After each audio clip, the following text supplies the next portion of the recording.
Yesu ashimwe bakunzi bisengesho ribohora official aho muherereye hose, ubuntu, imbabazi n'urukundo bibonerwa muri Kristo Yesu bibane namwe. Tuje mu mwanya mwiza nanone wo gusenga ndetse no kumva ijambo ry'Imana. Rero ijambo Imana ishyize ku mutima wanjye izanye kandi tunasengeramo ni ijambo rya gihanuzi, ni ijambo ry'ubuhanuzi, ariko turi buze kuryingingiramo kugira ngo ubuhanuzi bwuzure kandi busohore ku buzima bwawe n'ubwanje. Reka twihute mu mwanya mwiza wo gusoma iryo jambo rya gihanuzi. Impamvu nabanje gusenga nuko nubundi iri jambo rimanutse ndimo ndasenga, namaze gusenga nari ndimo ndasenga, iri jambo riramanuka ari ijambo ry'ubuhanuzi kuri nge no kuri wowe nteze amatwi tubana hano ku isengesho ribohora official, cyangwa se kuri nawe mushyitsi utambukuza. Ni ijambo ry'ubuhanuzi turi buze gusengeramo kugira ngo ubuhanuzi busohore mu buryo bw'umubiri.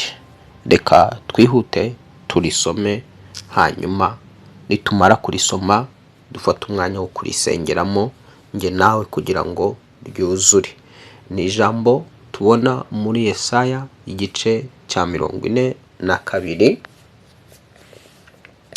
uhereye ku murongo waho wa 13. Handitswe ngo Uwiteka azatabara ari intwari, arwana ishyaka nk'intwari mu ntambara, azivuga arangurura ijwi, ababisha be azabakoreraho ibikomeye.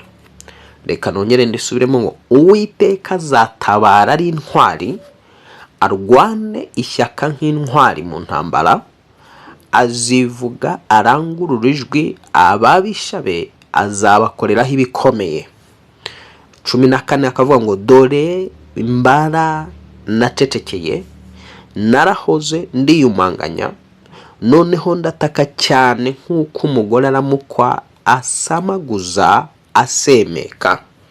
Zarimbura imisozi n'udusozi, numisha ubwatsi bwose, kandi imigezi nzayihindura ibirwa n'ibidendezi, nzabikamya. 16 avuga ngo impumyi nzaziyobora inzira zitazi, nzinyuze mu tuyira zitigeze kumenya, umwijima nzawuhindura umucyo imbere yazo. Nahagoramye nzahagorora, ibyo nzabikora kandi sinzabahana. Reka subire muri uyu murongo. Impumyi nzaziyobora inzira zitazi, nzinyuze mu tuyira zitigeze kumenya, umwijima nzawuhindura umucyo imbere yazo. Nahagoramye nzahagorora, ibyo nzabibakorera kandi sinzabahana. 17 ngo ariko abiringira ibishushanyo bibajwe bazasubizwa inyuma, ababwira ibishushanyo biyagijwe bati muri Imana zacu bazakorwa n'isoni cyane. Wumvise ko iri jambo ari ijambo ry'ubuhanuzi, ni ijambo Imana ubwayo yivuga, ikavuga ibigwi n'ibikorwa n'amateka by'ibyo ishaka gukora. Ubwayo irimo irivuga, ikavuga ibyo igiye gukora. Noneho ijambo ritangira rivuga ngo Uwiteka azatabara ari intwari, arwane. Ni ryari hakenerwa ubutabazi? Hakenerwa ubutabazi. Ubutabazi bukenerwa ku muntu uba uri mu kaga atabasha kukikuramo, umuntu uri mu bibazo atabasha kubyivanamo, nta yindi support yari yo yose yaho areba cyangwa se abona.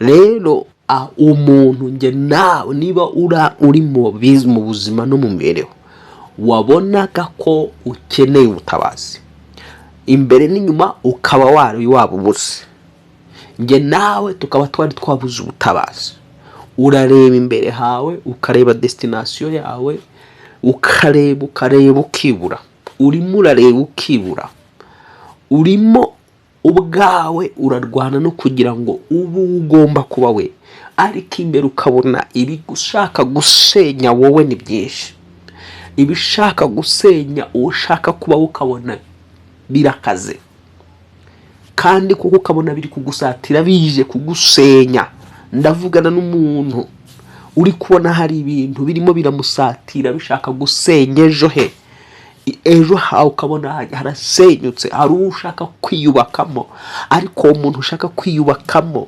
ukabona wapi kabisa ibiza bigusatira ntibikwemerera kuba wa wundi ushobora kuba ufite umutima wo gushaka kugira uwubawe urasenga ariko ukabona nta nzira urakoresha logique ukabona nta nzira iburyo nta nzira ibumoso nta nzira imbere nta nzira inyuma nta nzira mu bantu uziranye nabo ukabona nta nzira mu byo urimo urakora ukabona wapi naho ntibikunda impande zombi kandi urarwana no kwiyubaka ngo uvemo umuntu urarwana no kwiyubaka ngo agasuzuguro gacike urarwana na destination yawe urumva ushaka kugera ugomba kuba we urarwana na destination yawe ariko kandi ukabona wapi kwishikaho ntako kuko ibikugarije n'ibikuremereye ari byinshi bikurusha amaboko bikurusha imbaraga hano ijambo rya gihanuzi rije rivugana nawe ngo Uwiteka aje gutabara ari intwari arwana ishyaka nk'intwari mu ntambara yivuga arangurure Imana ni kurwanirire mu izina rya Yesu irwanirire mu izina rya Yesu Kristo Imana nizirwana ishyaka ku bwanjye irwana ishyaka ku bwawe turahamagara Imana ngo izirwana ishyaka ku bwawe no ku bwanjye irwanye ababisha bayo aribo banje ababisha b'Imana nibo babisha banje ababisha b'Imana nibo babisha bawe kuko Imana yo ifite gahunda yuko ngomba kuba umuntu ukomeye Imana ifite gahunda yuko ngomba kuba umuntu wagutse munini Imana ifite gahunda yuko nawe ugomba kuba umuntu wagutse kandi uri muri destiny yiwe ariko Satani yashinze yubatse ibikuta yubatse ibihome arimo ararwana kugira ngo utaba uwo nguwo arimo ararwana kugira ngo utinjira muri destination yawe arakereya ibintu ibikurusha nibikunaniza ku manywa na nijoro kandi nawe ukabona ko ibyo yamaze gukereya ibikuta yamaze kubaka ibyo yamaze gushyiraho ukabona koko kubitambuka ntako mu bwenge bwa no muri logique ukabona utabitambuka ariko Imana imanutse ikamanuka nk'intwari mu buzima bwawe ikarwana ishyaka ndaguhamiriza yuko ibyo Imana yabisenya imbere ya ibyo bikuta ikabisenya ugatambuka ukinjira muri destination yawe nanjye umutima urampamiriza ko Imana igifite ububasha n'ubushobozi ku bantu byanze mu bigaragara byanze muri logique byanze mu bwenge byanze urashyira mu bwenge ukabona ntibikunda urakoresha amaso asanzwe na logique ukabona ntibikunda ariko ku Mana biracyakunda ku Mana biracyakunda ku Mana biracyashoboka ku Mana yakamije inyanja itukura Abisiraheli bakambuka bari bayigezeho badafite aho guca naho kunyura inyuma ari igitero cy'ingabo kibakurikiye cyane kandi kigendera ku mafarashi gifite intwaro kirabagenza kugira ngo kibice cyangwa kise niba kitanabishe kibasubize mu buretwa bageze imbere y'inyanja nta hantu ho gutabara ho guhungira niba ramuka bayishoye bishoyemo irabahitana bapfe kandi ntibahunga ntibayikwepa kuko iruhande rw'iyo nyanja hari imisozi bakavuga bati nituramuka tuzamutse ku musozi izi ngabo zatugezeho zadufashe n'ubundi ntaho tuzicikira. Byari bikomeye cyane muri icyo gihe, byari bikomeye, nta mateka yabaye tutarabaho ariko twizera ko byabaye. Icyo gihe Abisirayeli bakomerewe cyane, Imana yaje kuvugana na Mose ngo ufite iki? Mose ati mfite inkoni. Yayirambura inkoni hejuru y'inyanja, arayirambura ngo inzira iracika. Mu gucika kw'inzira amazi yo hepfo atandukana n'yo haruguru, haboneka urugomero. Sinzi imbaraga zamanutse zigomera amazi yo hepfo no yo haruguru. Imana ihita ikamya hasi neza ku buryo bari buze gutambuka badatambuka mu isayo. Hanyuma Abisirayeli barambuka babona inzira aho ngaho mu nyanja. Hari Imana ishobora kuza igaharura inzira imbere yanjye. Destiny yanjye Satani ntayisenye, destiny yanjye ibihe n'iminsi ntibiyisenye, destiny yanjye abakomeye n'aboroheje ntibayisenye, imizimu ntiyisenye. Hari Imana ishobora guharura inzira imbere y'ubuzima bwawe. Hari Imana ishobora guharura inzira imbere y'imibereho yawe muri ibyo bihibona bikomeye bidashoboka. Yarwana ikamanuka nk'uko yarwanye mu gihe cy'Abisirayeli, ikarwana n'ishyaka, niko yamanuka ku buzima bwanjye n'ubwawe ikarwana ishyaka kugeza igihe wambukiye, kugeza igihe habonetse akayira aho utabonaga inzira. Hari ibikubangamiye nyine ubona nyine byabaye nk'inyanja imbere yawe. Imbere yawe urahabona ibintu bibangamye bije gusenya destiny yawe. Ndahabona ibintu bimbangamiye bije gusenya destination yanjye byitambitse. Ariko ndakubwira ngo dukomeje tugasoma mu ijambo hano byumve kuntu ijambo ry'ubuhanuzi rivuga. Ijambo rikomeje rivuga ngo ababisha azabakoreraho ibikomeye. Imana ishobora kumanuka igakorera ibikomeye kubashaka gusenya destination yawe. Imana ishobora kumanuka igakorera ibikomeye kuba kurwanya. Ngo dore ikavuga ngo dore aho nacecekeye narahoze ndiyumanganya ndataka cyane nk'uko umugore aramukwa asamaguza asemeka. Imana yaracecetse imaze guceceka mu buzima bwawe. Ubundi Satani araza yonona byinshi, yangiza byinshi, yubaka ibintu byiwe gahoro gahoro, agezaho yubaka ibintu bikomeye utapfa kumeneramo bitewe n'uko Imana yafashe igihe icecetse. Imana yafashe igihe icecetse bituma Satani yubaka ibintu bikomeye ku buzima bwawe. Yubaka inzitizi, yubaka ibihome, yubaka ibisika, yubaka ibikuta, yubaka ibihome by'ubwirinzi birinda bikurinda kugira ngo utabimeneramo winjira muri destination yawe. Ariko tugiye guhamagara Imana noneho ubwo bwayivuga ngo noneho igiye kurwana nk'intwari. Imanuka ari intwari, imanuka ikurwanirire n'ishyaka ryinshi. Ibyo bikuta bikomeye bihagaze imbere yawe byubatswe imyaka n'imyaniko.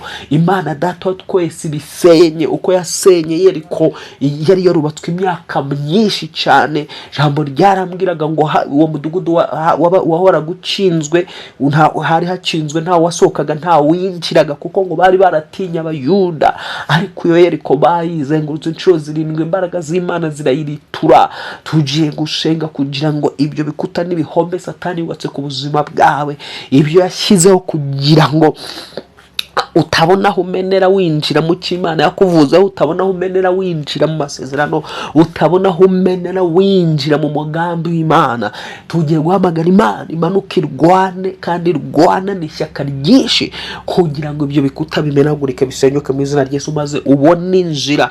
Kuko hano iravuga ngo nzarimbura imisozi n'udusozi numisha ubwatsi. Hari imisozi n'udusozi Satani yaragiye aza bya bibazo arabyubaka bihinduka imisozi imbere yawe.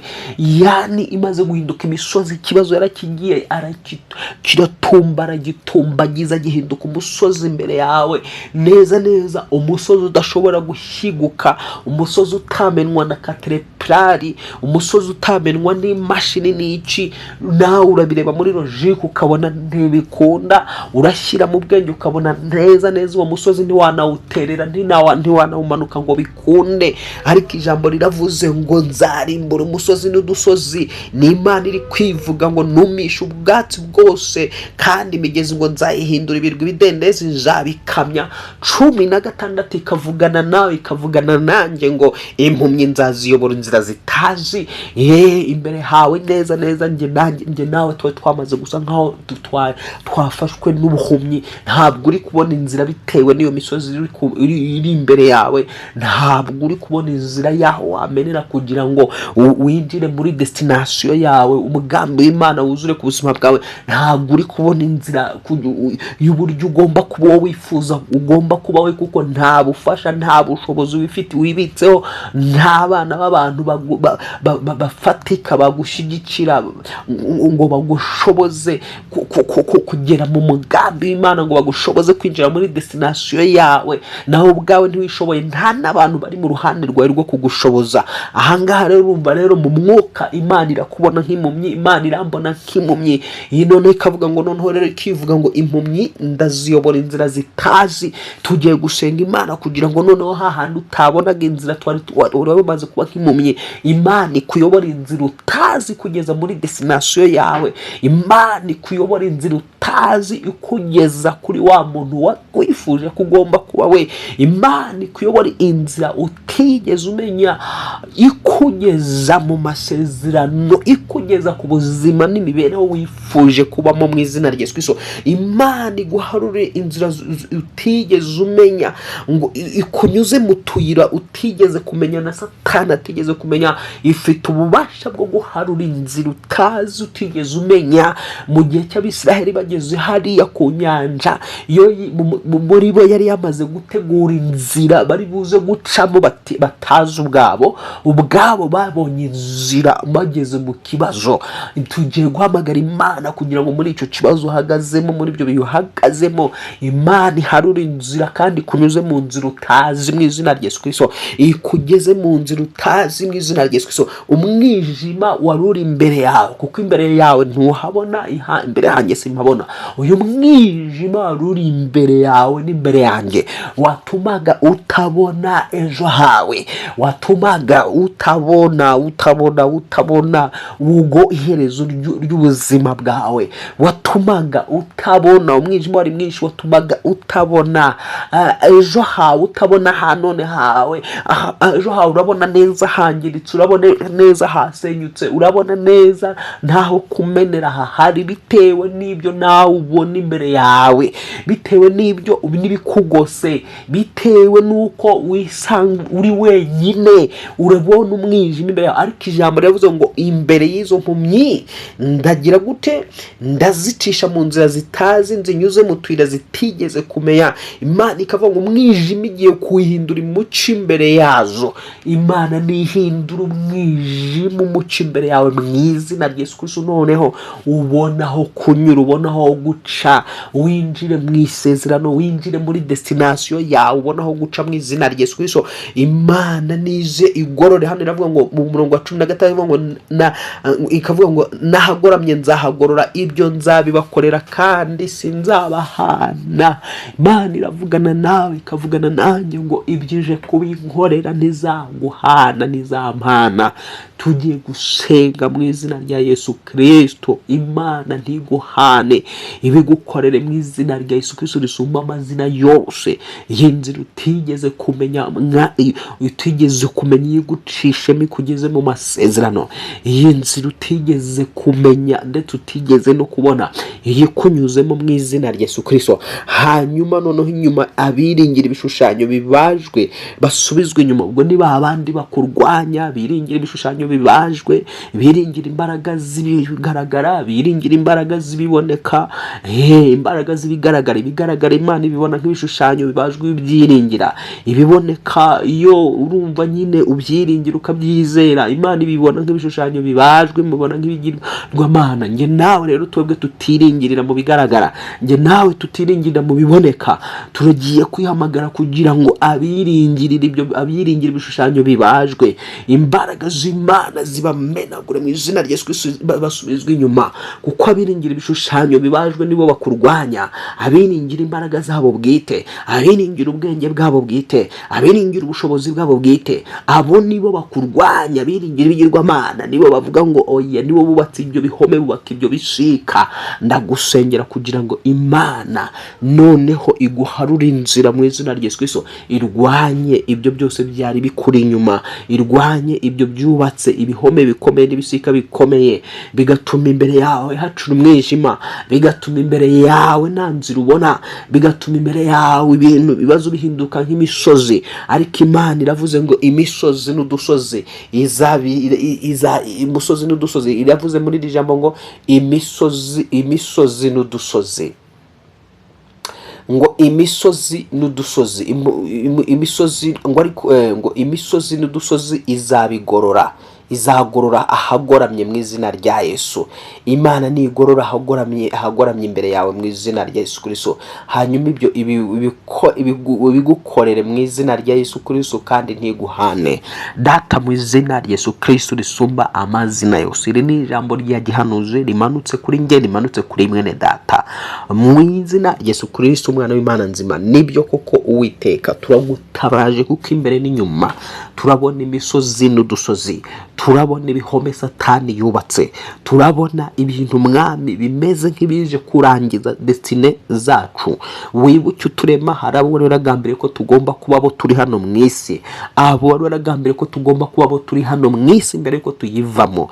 Turabona ibisika, turabona ibikuta, turabona ibiturutse imbere n'ibiturutse iburyo n'ibumoso, bije gusenya abo tugomba kubabo, bije kurimbura abo tugomba kubabo. Kandi ni koko imbere n'inyuma turabona umwijima gusa, imbere n'inyuma turabona umwijima gusa. Uwiteka, ngwino rero Mwami w'abami Yesu Kristo, uduharure inzira, uducishe mu nzira tutigeze kumenya. Uyu muntu muharure inzira, umucishe mu nzira atigeze amenya. Harura uyu muntu mu nzira atigeze abona, mu izina rya Yesu risumba amazina yose. Banguka ku buzima bw'uyu muntu, banguka ku mibereho y'umuntu, uzumurwanirire, urwane nk'intwari mu ntambara ze, rwana nk'intwari mu ntambara ze, urwana n'ishyaka ryinshi. Ngwino ukamye imigezi yose iri imbere ye atakwambuka mu izina rya Yesu Kristo umwana w'Imana nzima. Ngwino urwanye ababisha atabasha kwikura mu maboko mu izina rya Yesu Kristo umwana w'Imana nzima. Uwiteka, tabara kubw'uyu mugabo, tabara kubw'uyu mugore, tabara kubw'uyu mukobwa, tabara kubw'ubwoko bwawe Mwami. Aho wacecekeye byatumye Satani yubaka ibihome bikomeye mu gihe wacecetse. Uyu muntu yaragusenze, uraceceka, aragutabaza, uraceceka, arakwambaza, uraceceka. Muri icyo gihe wari wacecetse, byafashije Satani kubaka ibihome n'ibishika kugira ngo arimbure destination yiwe. Byafashije Satani gukora ibyo agomba gukora kugira ngo uyu muntu atazabona n'akayira akariko kose nikatuma amenera muri ibyo bikuta, ngo kugira ngo abe wa wundi wagambiriye ko agomba kuba we. Uwiteka, noneho rero ngwino urimbura imisozi n'udusozi. Dore ijambo rirambwira ngo uzarimbura imisozi n'udusozi, wumisha ubwatsi bwose bwo mu gasozi. Dore rero imisozi n'udusozi byabaye byinshi imbere yanje, umusozi n'udusozi byabaye birebire imbere y'uyu mugabo, imbere y'uyu muntu tubana hano ku isengesho ribohora. Iyi misozi n'udusozi rero ngwino kubita hasi, iyi misozi n'udusozi ngwino umanure mu izina rya Yesu Kristo. Manura umusozi n'udusozi imbere y'uyu muntu. Ibibazo byaragiye biratumbarara cyane, bihinduka imisozi aho umuntu atabyikuraho muri logique. Uyu muntu arareba akabona ntibikunda, mu bwenge arareba akabona ntibikunda, abamugose akabona nta numwe urimo mu bamufasha. Nanjye kandi ukubwira usengera abantu nuko bimeze. Manuka Uwiteka nk'intwari, urwana ishyaka ku buzima bw'uyu mugore, urwana ishyaka ku buzima bw'uyu musore n'uyu mukobwa, urwana ishyaka ku bantu bawe, rwana ishyaka kuba kwiringira Mwami bagukunda kwa jina la Yesu ukora ibikomeye n'ibitangaza Mana iyi misozi n'udusozi byose bikubitwa hasi mu izina rya Yesu Kristo umwana w'Imana nzima ibidendezi byose byari bituri imbere byatuma tutabona aho dutarukira ngo twambuke nabyo bikabe mu izina rya Yesu Kristo uko abikoreye Abisiraheli bageze ku nyanja itukura ukabarwanirira kandi ukarwanana ishyaka ku buzima bwabo nanjye ndwanirira n'uyu mwene data murwanirire urwana ishyaka ku buzima bwe mu izina rya Yesu Kristo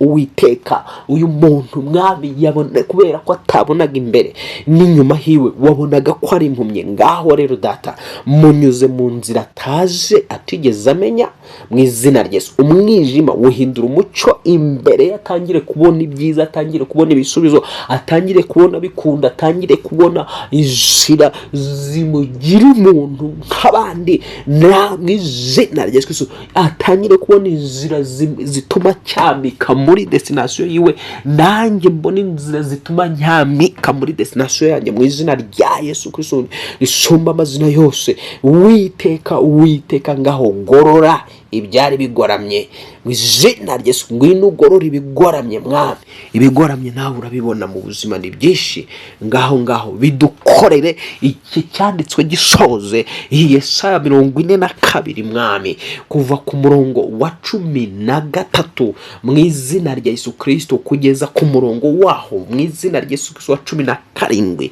yuzuze kuri twebwe yuzuze ubuhanuzi bwuzuze mwami uri Imana yohereza ijambo gasoza icyo waritumye sohoza ijambo icyo urizaniye sohoza ijambo icyo uri turyumviye mu izina rya Yesu Uwiteka ubwawe ijambo riharura inzira n'umugore riharura inzira n'umugabo riharura inzira n'umukobwa riharura inzira n'umupapa riharura inzira uyu muntu uri kunyumva ku isengesho ribohoro official iri sengesho iri jambo n'irisengesho manuka muri ubuhanuzi bw'iri jambo manuka no muri risengesho uharuri inzira mwami usoze cyatumye utuma rino jambo kuri nge no kuri bene data wa twese soza icyatumye utumira ijambo mwami riza kuri twebwe aho wari waracecekeye noneho mwami urabizi ko wacecetse bikatugiraho ingaruka ariko mwami turagushimiye nubwo wacecetse kuvuze ngo uje kurimbura imisozi noneho uje kurimbura udusozi noneho uje kumisha ubwatsi noneho kandi imigezi ngo uje kwihindura ibirwa n'ibidendezi uvuze yuko uje kubikamya kugira ngo mwami twebwe twibonaga nk'impumyi imbere tutari kuhabona kugira ngo tunyuze mu nzira tutazi kugira ngo ndetse mu nzira tugeze kumenya arizo tunyuzamo twinjira tuba abantu wari waragambiriye ko tubaho mbere yuko twambara umubiri urakoze mwami Imana tuguhaye amashimwe tugaha icyubahiro ngaho rero ibyigoramiye ubona natwe tubonesha amaso yacu bigororoke kano kanya mu izina rya Yesu bigororoke kano kanya mu izina rya Yesu bigororoke noneho kano kanya mu izina rya Yesu Kristo tubone inzira mwami tubone inzira yo kuba babandi wagambiriye ko tubabo tubone inzira yo kwicara mwami mu ntebe zacu no muri destination zacu urakoze kuko uri Imana mva gusenga tuguhaye amashimwe tuguhaye icyubahiro izina ryawe rihimbazwe izina ryawe rishyirwe hejuru ibihe byose bidashira mu izina rya Yesu Kristo amazina yose